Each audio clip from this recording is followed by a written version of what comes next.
soir, c'est un ciel ouvert. On peut ouvrir dans Ésaïe 64, versets 1 à 4. Une révélation qui peut changer ta vie ce soir, de savoir qu'il est possible de vivre avec ce qu'on appelle un ciel ouvert.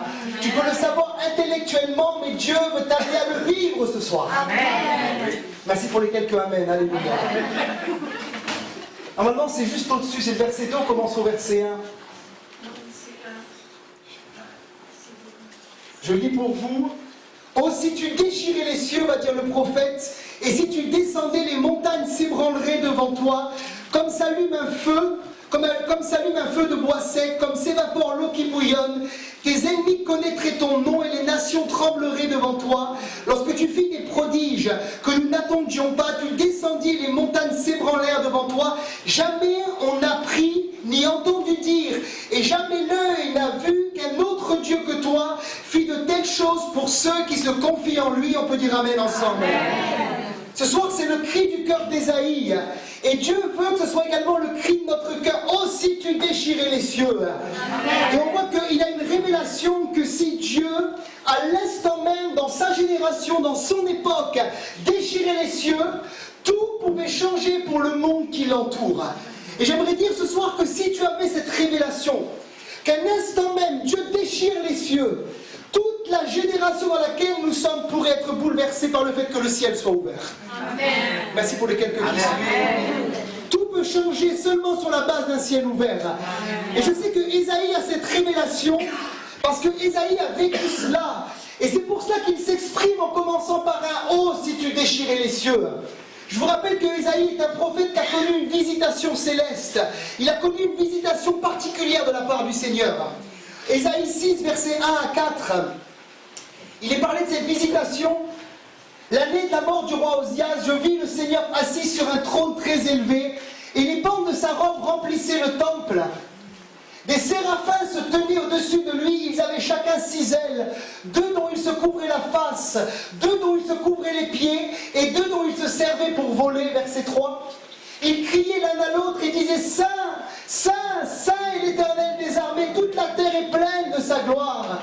Les portes furent ébranlées dans leur fondement par la voix qui retentissait, et la maison se remplit de fumée. Et là je comprends le cri du prophète qui dit « Oh, si tu déchirais les cieux !» Moi j'ai vu la gloire du Seigneur, moi j'ai vu les anges, moi j'ai vu le trône, mais j'aimerais que ma génération qui m'entoure puisse voir la même chose. Amen. Et on sait que le ministère du prophète Ésaïe a été bouleversé, il a été changé le jour où il a vu la gloire du Seigneur. Vous lirez les Écritures, Ésaïe 1, 2, 3, 4, 5, jusqu'au chapitre 6, le ministère d'Ésaïe est comme... non pas un ministère prophétique épanoui. Et à partir du verset 6 jusqu'à la fin du livre d'Ésaïe, on voit un homme qui a vu la gloire du Seigneur, on voit un homme qui a vu les cieux s'ouvrir, on voit un homme qui a vu le trône de Dieu et les bandes de la robe sur le trône. J'aimerais dire que quelqu'un qui réalise le ciel ouvert, c'est quelqu'un qui change de dimension, c'est quelqu'un qui vit une autre vie spirituelle. Et ça change tout. Et la bonne nouvelle, c'est que l'expérience d'Ésaïe ne se résume pas à Ésaïe, mais tu peux la vivre ce soir. Amen. Tu peux expérimenter la dimension d'un ciel ouvert sur ta vie. Quelqu'un dit amen à cela. Amen. Et ça change tout. Mon premier point, la chute de l'homme a fermé le ciel. Au début de la création, quand Dieu a placé Adam et Ève dans le jardin, est-ce que vous pensez qu'il l'avait placé pour avoir un ciel fermé? Non. Il l'avait mis dans un jardin parfait. Tout était parfait, et ce qui était le plus parfait, c'était la relation que Adam et Ève avaient avec Dieu. Ils voyaient Dieu face à face. Il y avait une communion parfaite. Et voilà que la désobéissance vient, le péché vient, il rentre dans le monde, et la communion est brisée, et le ciel se ferme. Et on le voit dans la Genèse.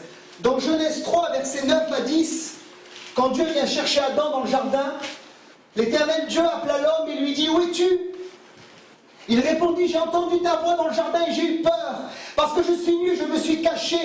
C'est comme si la communion est coupée, comme si le ciel ouvert sur la vie d'Adam et Ève n'est plus à cause du péché. Et j'aimerais dire, frères et sœurs, que c'est dans ça que le péché entraîne, il nous sépare de la communion avec Dieu. Je prends plusieurs passages qui parlent de la dimension d'avoir un ciel fermé lié au péché et à la désobéissance, dans Lévitique par exemple 26, verset 19. Lorsqu'il est parlé de l'obéissance à la loi de Dieu, Dieu va dire à Israël, je briserai l'orgueil de votre force, je rendrai votre ciel comme du fer et votre terre comme de l'airain. Imagine-toi si tu pries avec un ciel qui est comme du fer. T'as beau crier, t'as beau supplier, t'as beau jeûner, t'as beau prendre le sac et la sangle, le ciel est fermé. C'est terrible. Et ça concerne des milliers d'hommes qui prient sur la surface de la terre, qui prient des faux dieux, qui prient Bouddha, qui prient Mahomet, qui prient des idoles, et qui continuent à prier avec un ciel qui est d'airain, un ciel qui est fermé. Par exemple, dans Deutéronome 11, verset 17, la colère de l'Éternel s'enflammerait alors contre vous.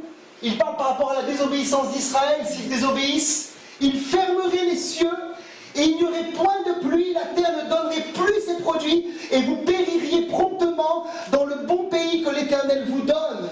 Dieu parle si Israël désobéit, parce que Dieu n'a jamais prévu de fermer le ciel sur ses enfants. Dieu a prévu un ciel ouvert sur nos vies. Un ciel non pas d'airain, mais le fruit de la désobéissance, le fruit du péché, c'est que le ciel peut se fermer sur ma vie, et même sur la vie d'un enfant de Dieu qui malheureusement persévère et s'entête dans le fait de pécher. 1 Roi 8, verset 35, quand le ciel sera fermé et qu'il n'y aura point de pluie, à cause de leur péché contre toi, s'ils prient dans ce lieu, et rendent gloire à ton nom, et s'ils se détournent de leur péché, parce que tu les auras châtiés. Mais on voit encore une fois que ce qui a fermé le ciel, ou ce qui peut fermer le ciel, c'est le péché. Et Salomon donnera cette parole le jour de la dédicace du temple à Jérusalem. Et il sera ce jour-là dans son cœur que la seule chose qui peut briser la communion entre le peuple de Dieu et Dieu lui-même, c'est le péché. On va plus loin ensemble, je prends un autre verset, Ésaïe 59, versets 1 et 2. C'est pas très gai là, ça va? Je me sens un peu, hein? On va arriver à la bonne nouvelle après, vous inquiétez pas. Non, la main de l'Éternel n'est pas trop courte pour sauver, ni son oreille trop dure pour entendre. Amen. Mais ce sont vos crimes qui mettent une séparation entre vous et votre Dieu. Ce sont vos péchés qui vous cachent sa face et l'empêchent de vous écouter. Premier point, c'est une réalité, le ciel a été fermé. Il a été fermé le jour de la chute de l'homme, et le péché entraîne également la séparation d'avec Dieu, ce qu'on appelle la mort spirituelle, et puis si on persévère dedans, un jour ce qu'on appellera la seconde mort. Mais la deuxième réalité, c'est que malgré tout cela, dans l'ancienne alliance, Dieu a ouvert de manière ponctuelle le ciel sur certains hommes de Dieu. Par exemple, je pense à Jacob. Dans Genèse 28, versets 10 à 12, il vit une expérience très particulière. Il est dans un lieu qui s'appelle Bethel, la maison de Dieu. Et Jacob partit de Beersheba et s'en alla à Charan. Il arriva dans un lieu où il passa la nuit car le soleil était couché. Il y prit une pierre dont il fit son chevet, il a dû en mal à la nuque, et il se coucha dans ce lieu-là. Verset 12, il eut un songe, et voici une échelle était appuyée sur la terre, et son sommet touchait au ciel, et voici, les anges de Dieu montaient et descendaient par cette échelle. Amen. Voilà un homme qui vit une expérience extraordinaire. Malgré le fait que Dieu ait fermé le ciel, au commencement à cause du péché, Dieu permet promptement, dans certaines expériences particulières, que certains personnages de l'Ancien Testament goûtent ce qu'on appelle sur leur vie, pendant un temps, un ciel ouvert. Et je vois un homme qui expérimente ça, Jacob. Il n'a rien demandé. C'est lié à la souveraineté de Dieu. Il a péché. Il a trompé son père, il a trompé son frère. Mais Dieu l'aime. Et Dieu veut le changer. Et Dieu veut lui donner un nom nouveau. Il veut que cet usurpateur devienne un jour Israël.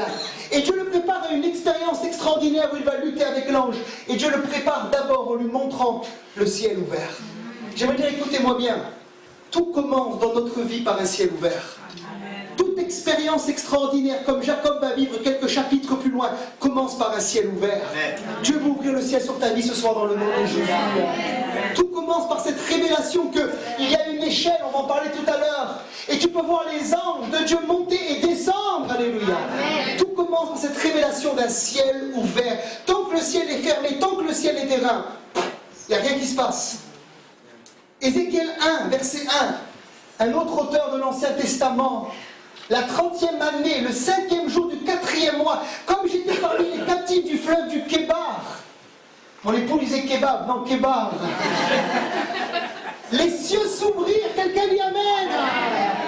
Et j'eus des visions divises.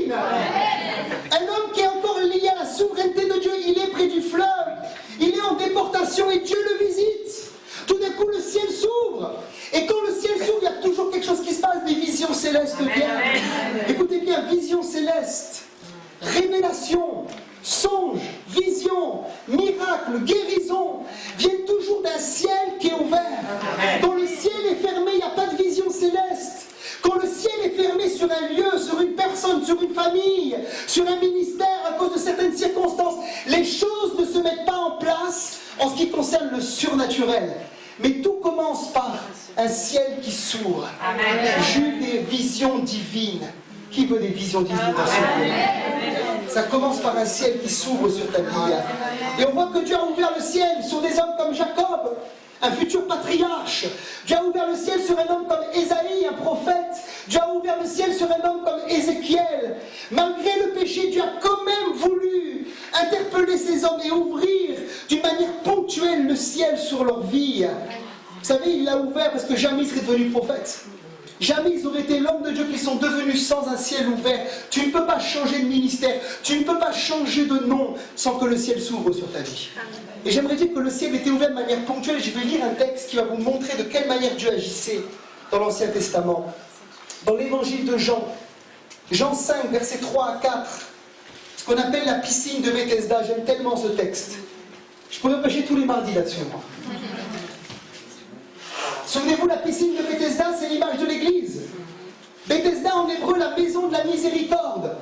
Elle a 5 portiques, image des 7 ministères que Dieu donne pour le corps de Christ, l'apôtre, le prophète, l'évangéliste, le docteur. J'en ai oublié un, le pasteur. Amen. Quelqu'un dit Amen. Amen. Et là, cette piscine, il y avait un mouvement de Dieu particulier. Maintenant, écoutez-moi bien. Quand on lit les évangiles, on a l'impression qu'on est dans la nouvelle alliance, mais pas encore. Les évangiles, c'est la transition entre l'ancienne alliance et la nouvelle alliance. La nouvelle alliance commence le jour où Christ va ressusciter d'entre les morts. Ça veut dire que tous les textes que vous lisez dans les évangiles et les miracles de Jésus sont des miracles qui ont lieu encore sous l'ancienne alliance. Regardez ce qui se passait à ce moment-là. Sous ces portiques étaient couchés en grand nombre des malades, des aveugles, des boiteux. Voilà ce qu'on doit amener à l'église, des paralytiques qui attendaient le mouvement de l'eau, un mouvement du Saint-Esprit puissant. Car un ange descendait de temps en temps, dis avec moi de temps en temps, dans la piscine et agitait l'eau. Et celui qui descendait le premier, après que l'eau avait été agitée, était guéri, quelle que fût sa maladie. Voilà à quoi étaient réduits les hommes de l'Ancien Testament. Ils étaient réduits à un temps en temps souverain de Dieu. De temps en temps, Dieu peut ouvrir le ciel. De temps en temps, un ange peut peut-être descendre et agiter l'eau dans la piscine. Et alors le premier qui se jette est guéri, quelle que fût sa maladie. Et voilà qu'un homme comme Jacob a vécu un temps en temps de Dieu. Un homme comme Ézéchiel a vécu un temps en temps de Dieu. Un homme comme Ésaïe a vécu un temps en temps de Dieu. Cet homme paralytique depuis 38 ans a failli vivre un temps en temps de Dieu. Mais quelqu'un se jetait avant lui dans la piscine et était guéri à sa place. Et c'est comme ça qu'on vivait sous l'ancienne alliance. Un ciel qui s'ouvrait de temps en temps lié à la souveraineté de Dieu. Vous me suivez, ça va? Amen. On passe à la bonne nouvelle maintenant. Amen. Il y a un temps où Jésus vient. Oh, dites-moi Amen, rien qu'à ça. Amen à ça. Je répète, il y a un temps où Jésus vient. Amen. Et quand Jésus vient, il y a quelque chose qui se passe. La première chose qui se passe dans le ministère de Jésus, dans Luc 3, versets 21 et 22, Jésus commence son ministère terrestre en se faisant baptiser. Il est dit tout le peuple. Moi j'aime cette parole, tout le peuple.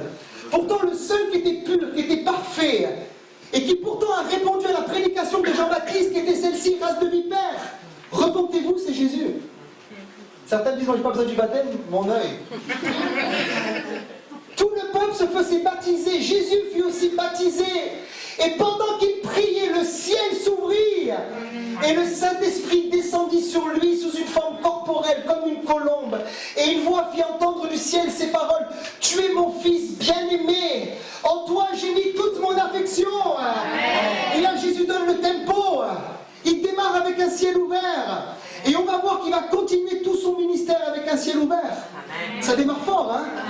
C'est le ministère de Jésus. C'est une nouvelle alliance. C'est une nouvelle manière de vivre sur la terre. C'est comme s'il était en train de dire au diable, en lui faisant un pied de nez, le premier homme t'a fermé le ciel, mais moi j'arrive, le second Adam, et je commence avec un ciel ouvert. Amen. Le ciel est ouvert. Amen. Il démarre son ministère avec un ciel ouvert. Et tout le ministère de Jésus, il y a tout qui a bougé là, non? Il y a moins de... Ah, il n'y a plus de piles.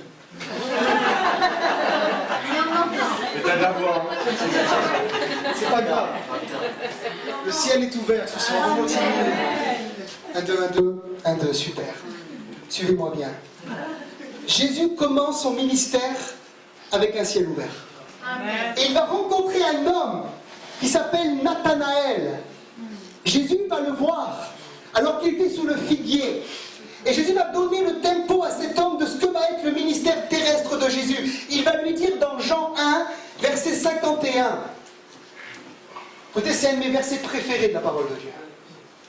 Il lui dit en vérité, vous verrez désormais, dis avec moi désormais. C'est plus de temps en temps, c'est désormais.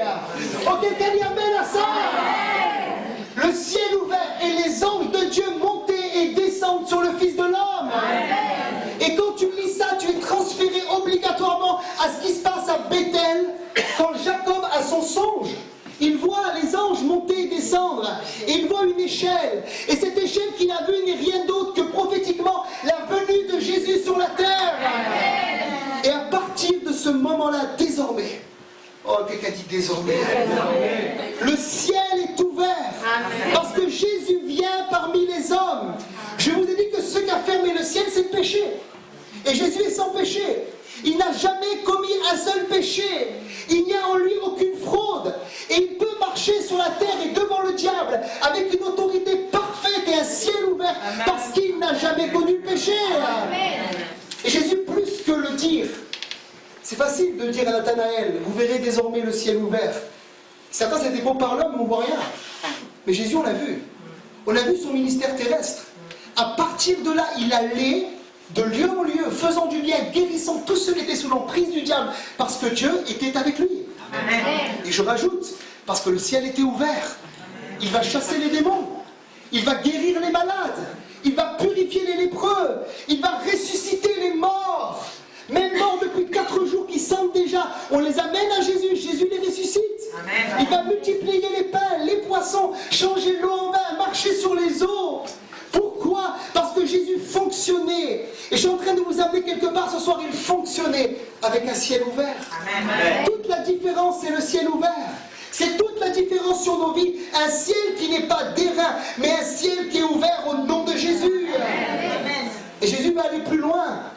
Il n'est pas égoïste. Il va mourir sur la croix. Il va fonctionner pendant 3 ans et demi avec le ciel ouvert dans son ministère terrestre. Il arrive à la croix de Golgotha. Il meurt entre ces 2 brigands. Et le jour où il meurt, quelque chose d'extraordinaire se passe. Et ceux qui vivaient, les contemporains de Jésus, ont rarement vu ça. Il y a le jour qui devient nuit, il y a un tremblement de terre. Et surtout, il y a le voile du temple qui se déchire du haut, vers le bas. Comme pour dire une nouvelle génération, une nouvelle alliance est en train de prendre place.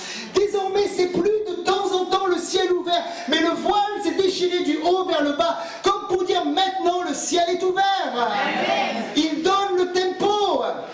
Écoutez bien, ce que je pensais à ça cet après-midi, cette pensée était dans mon cœur, mais la Pentecôte n'aurait jamais pu venir. Jamais, jamais, jamais, jamais. Le Saint-Esprit avait quitté la terre. Avec Adam, il a quitté. La terre a été livrée à Satan. Et depuis la Pentecôte, le Saint-Esprit est à nouveau là, sur terre. Il est là, il est descendu avec puissance. Il vient habiter les hommes qui se tournent vers Dieu. Comment le Saint-Esprit est revenu? Parce que le ciel a été ouvert. Si le ciel était encore d'airain, il n'y aurait jamais eu de Pentecôte. Il a fallu la Pentecôte pour que le ciel s'ouvre et que l'Esprit soit déversé sur les hommes. Amen. Quand quelqu'un dit Amen à ça. Amen. Le ciel s'est ouvert. Et tout d'un coup, je pense à la prière d'Ésaïe. Oh, si tu déchirais les cieux. Cet homme, après 700 ans avant la venue de Jésus, il a ce soupir en lui, Seigneur, ouvre le ciel. Mais il n'est pas exaucé, mais nous on est exaucés ce soir. Amen. Parce qu'on vit après Jésus. Amen. Et le soupir de cet homme, comme d'une manière prophétique, peut-être trouvera son accomplissement, Ésaïe 53, lorsqu'il a vu la croix de Jésus. Peut-être que Dieu lui a dit à ce moment-là, écoute, ton cri, tu ne le verras pas, mais quelque part tu peux quand même le vivre. Puisqu'il dira dans les meurtrissures duquel nous sommes guéris. C'est comme si Dieu lui donnait une manière prophétique d'expérimenter ce ciel ouvert, encore une fois pendant un instant d'une manière prophétique. Maintenant, une chose qui est sûre, suivez-moi bien, c'est que si Dieu a ouvert le ciel sur un homme, sur Jésus, Dieu veut continuer à ouvrir le ciel sur tous les enfants. Et c'est une réalité. Le ciel, c'est pas seulement ouvert sur un homme qui a marché dans la sainteté, la pureté pendant un instant, pendant 3 ans et demi. Mais Dieu veut ouvrir le ciel, et non pas de manière ponctuelle, mais de manière régulière sur la vie de tous les enfants de Dieu. Est-ce que vous pouvez remettre Jean 1, verset 51, s'il te plaît, ma sœur? Vous verrez désormais le ciel ouvert et les anges de Dieu monter et descendre sur le Fils de l'homme. Est-ce qu'un instant, si tu es enfant de Dieu, tu peux prendre cette parole et cette promesse pour toi? Est-ce que ce qui a été dit à Jésus, tu peux dire pour ta propre vie, désormais? Vous n'êtes pas convaincus ce soir, hein? Désormais, je vais voir le ciel ouvert et les anges de Dieu monter et descendre sur le Fils de l'homme. Je vais le voir. Pourquoi? Parce que Jésus, aujourd'hui, par le Saint-Esprit, c'est un miracle, il vit en moi. Il n'est pas juste au 3e ciel, assis à la droite du Père. Mais le miracle, c'est que le Saint-Esprit rend Jésus vivant en nous aujourd'hui. Ça veut dire que partout où je vais, partout où je marche, partout où je fais le ministère, partout où je prie pour les malades, partout où je prêche la bonne nouvelle, je m'attends à ces promesses. Stéphane, le ciel est ouvert sur ta vie. T'as rien mérité. T'es qu'un pauvre type. C'est vrai. Mais t'es gracié. Et Jésus a ouvert le ciel pour toi. Et partout où je fais le ministère, partout où je prie pour les gens, partout où je visite les gens, je sais que je sais, et ça fait toute la différence dans mon ministère, que le ciel aujourd'hui est ouvert. Je ne suis plus en train de crier, de supplier, de quémander Dieu pour l'ouvrir. Il l'a ouvert. Et je suis héritier. C'était prêché à la réunion de prière. Est-ce que Jésus a vécu? Je le vis aujourd'hui. Le ciel est ouvert sur ma vie. Si tu n'y crois pas, tant pis pour toi. Moi, j'y crois. J'ai prêché en Grèce récemment. Et on me disait là-bas en Grèce, quelqu'un qui est grec me disait, tu vas en Grèce, tu n'as pas beaucoup de chance. Là-bas, il y a très peu de guérisons. Très peu de miracles, ils ne sont pas trop habitués à avoir des guérisons, ni très habitués au surnaturel. Tu verras, c'est des églises pentecôtistes, mais voilà, plus pente que côte. On n'est pas trop habitués à avoir le feu du Saint-Esprit. Mais moi, je sais une chose, c'est que je ne me suis pas invité là-bas. C'est qu'on m'a invité, c'est que j'ai un mandat de Dieu. Et j'ai pas envie de quitter ma petite fille, ma femme et mon église, que j'aime juste pour faire du blabla. Si je vais là-bas, Seigneur, c'est pas pour aller en congé. Je vais là-bas et je déclare que le ciel est ouvert. J'ai rien fait de particulier, j'ai pas jeûné des heures. J'y suis allé, j'ai prié, lu ma parole avec la foi dans le Christ. J'ai prêché la parole de Dieu comme je la prêche partout. Et le samedi soir, le ciel s'est ouvert. Ceux qui étaient là ont dit, ils ont attesté, ils ont témoigné. Et je ne dis pas ça pour élever un homme, mais pour élever Jésus. On dit que rarement ils ont vu une telle présence se mouvoir et se manifester dans le lieu. Parce que quelqu'un est venu juste, non pas avec de l'orgueil, mais avec une compréhension que sur sa vie, le ciel était ouvert. Amen. Une jeune fille elle avait été abusée sexuellement. Elle a été détruite au fond de son cœur. Elle ne s'approchait pas du Seigneur. Pendant qu'on priait pour les malades, elle a témoigné à sa maman alors qu'elle n'est pas convertie. Je voyais le jeune homme, c'est moi le jeune homme, avec des flammes de feu dans ses yeux, le feu brûlait. Le feu brûlait. Et je peux témoigner que des quarantaines, des trentaines de personnes, lorsqu'ils s'approchaient devant, étaient visités, baptisés de l'Esprit, renouvelés, guéris, délivrés, sauvés, juste pour une seule raison. Non pas parce que je suis quelqu'un, mais parce que le ciel est ouvert. C'est tout. Je veux prêcher ce message partout. Tu peux le prêcher en Afrique, en Asie, en Océanie, en Amérique. La différence est de savoir, non pas, et je reviens à mon introduction, non pas avec l'intellectuel, mais par révélation du Saint-Esprit, tu sais que tu sais que le ciel est ouvert. Que le ciel est ouvert. Et dans leur génération, tous ceux qui ont fait cette percée, tous ceux qu'on appelle des révivalistes, des hommes de réveil, ont prêché avec la conviction. Seigneur, je sais que l'échelle est là. Je sais que Jésus est l'échelle, c'est lui le chemin, la vérité, la vie. Il a ouvert le ciel et désormais les anges montent et descendent sur le Christ, mais également sur tous ceux qui servent à sa suite. Amen. Dans ton ministère, Jérémie, dans ton ministère, Edwige, dans ton ministère, France, dans ton ministère, tous ceux qui servent, servez avec cette révélation. Le ciel est ouvert sur vous. Il est ouvert et tout peut arriver. Tout peut changer. Christ vit en moi, le ciel est ouvert. Quelqu'un dit Amen. Amen.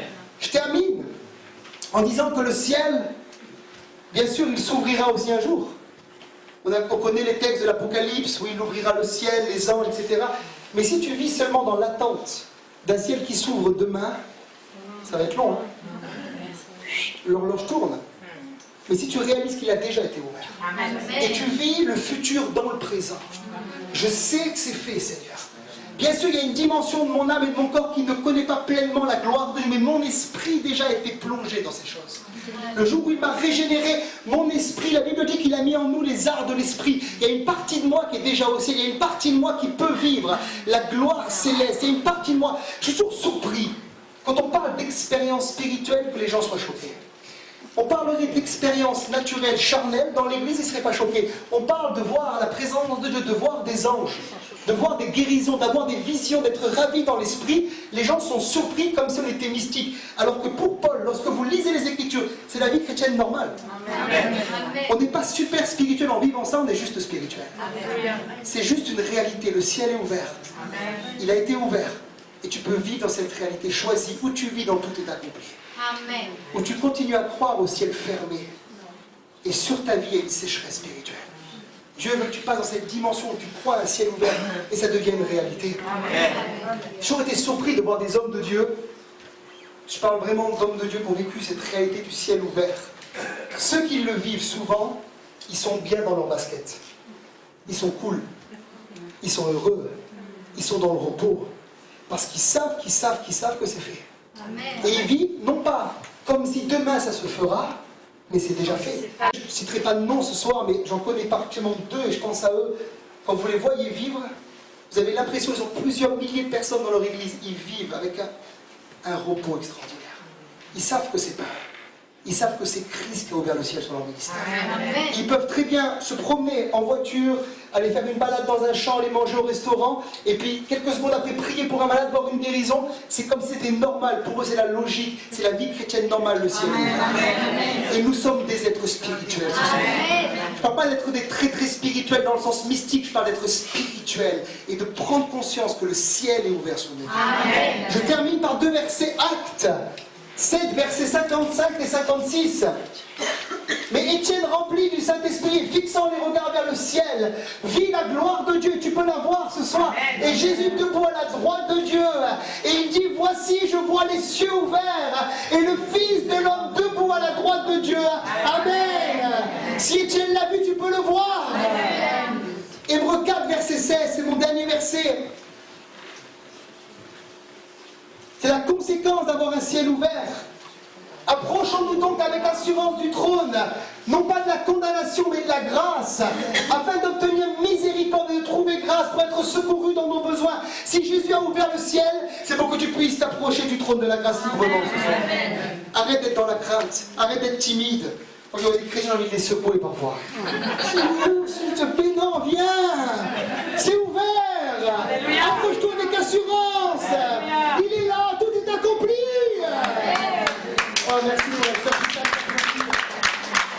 c'est clair. Amen. Alors écoutez, on passe ce soir de la théorie à la pratique. Et pendant le temps de prière, tout à l'heure, l'Esprit de Dieu a parlé à mon cœur. C'était clair, c'était une parole de connaissance. Et Dieu m'a dit, tu vas prier ce soir pour tous ceux qui ont des situations bloquées dans leur vie. Tous ceux qui passent par des épreuves et c'est bloqué, écoutez, financièrement, moralement, physiquement dans votre corps, dans votre esprit, dans vos familles, vous qui passez par des temps difficiles, nous voulons déclarer dans ce lieu que le ciel est ouvert. Et nous voulons déclarer, non pas à cause d'un homme, d'un serviteur, mais à cause de la présence de Jésus qui est là, que tout est possible maintenant. Si quelqu'un ne croit pas que tout est possible, alors ne te positionne pas dans la foi avec nous. Mais si tu crois que tout est possible, lève-toi maintenant à ta place. Si tu crois que tu te mets en accord avec les serviteurs de Dieu, avec le Seigneur, avec les anges, avec tous ceux qui sont dans ce lieu, lève-toi à ta place pour que je déclare un ciel ouvert et commence à prier dans l'esprit maintenant. Lève-nous nos mains vers le Seigneur, lève-nous nos mains vers le Seigneur. La présence de Dieu est là, lève-nous nos mains vers le Seigneur. Alléluia, Jésus.